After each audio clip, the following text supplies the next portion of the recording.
Welcome back to the Sports News Analysis YouTube channel. My name is Mike. Continuing my Week 2 recaps and analysis, this video is for the week that was in the NFC North.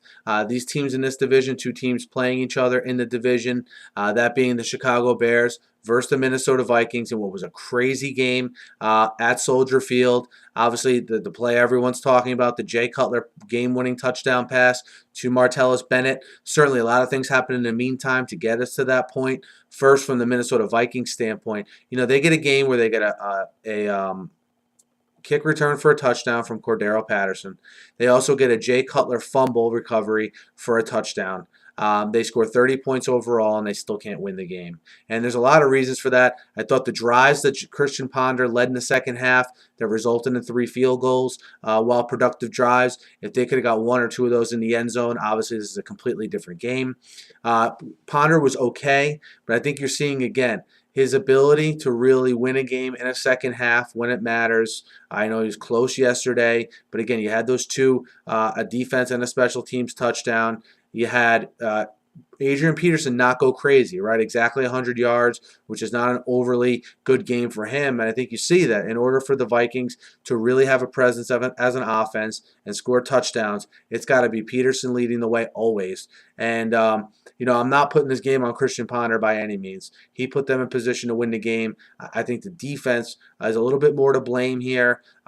Just by, I thought it was unique in this game because the Vikings didn't get beat by Brandon Marshall necessarily really bad. They got beat by Martellus Bennett. They got beat Alshon Jeffrey with some nice plays. Matt Forte heavily involved in the running game as well as the passing game.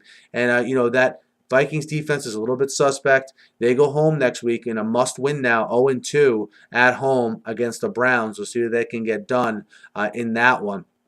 This game from a Bears standpoint, look, the Bears, Jay Cutler is just one big roller coaster ride, and he pulled another game out late here, all of a sudden turning clutch. Jay Cutler hitting Martellus Bennett, who's turned into a nice little weapon for Jay Cutler. And I think the biggest difference in the Bears offense that you're seeing, first of all, that defense is still opportunistic, right?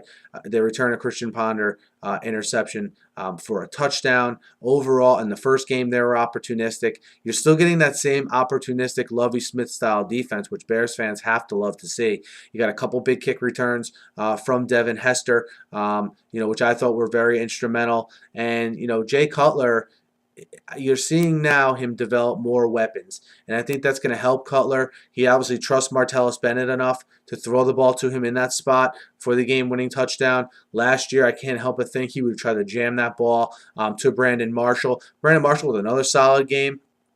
I like the emergence of Matt Forte. I think Trestman said he expected Forte to get 65, 70 catches for the season, and he had 11 last game. So Forte heavily involved. Bennett, Jeffrey even making some nice plays opposite Brandon Marshall in the receiving game. And now the Bears at 2-0 go hitting the road next week at Pittsburgh, which will probably be a tough game. Now, as far as the Packers go, look, if you watch the Packers game, they simply rolled. I mean, they were up 31-0. They win 38-20. Aaron Rodgers, 480 yards, 4 touchdowns. Then you had, of course, James Starks, over 100 yards for the Packers. Eddie Lacy got banged up by that, I'm going to call it dirty because Brandon Merriweather has too big of a track record with this kind of stuff. He gets a concussion on his first carry of the game. James Starks comes in and does a pretty nice job. I thought the defense did a pretty good job holding the lead. Again, the offense for the Packers just completely blitzed the Redskins and did a very good job in a game I thought was going to be closer. The Packers now look to move to 2-1 next week. They have a game in Week 3 against the Cincinnati Bengals. And lastly, and I saved them for last on purpose, was the Detroit Lions. And, I had said in my previews this week for the Lions-Cardinals game that, the Lions needed to prove their maturity in this game. And I didn't think they were going to do it. And I think you saw that. I mean, they had over 100. I like the weapons on this team so much, but they're so frustrating. The Lions had over 100 yards in penalties. Okay, I think you saw that their 2 problems from last year really come to fruition. They had over 100 yards in penalties and continually shot themselves in the foot. And after Reggie Bush went down with that leg injury, you didn't see anyone else step up opposite Calvin Johnson and really take the reins and run with it and have a good game opposite him. I think that was a big problem for them. You saw, obviously, the Cardinals beat the Lions 25-21. That's a tricky place to play out there. And again, I want to see the Lions develop a little bit more maturity here as we go along.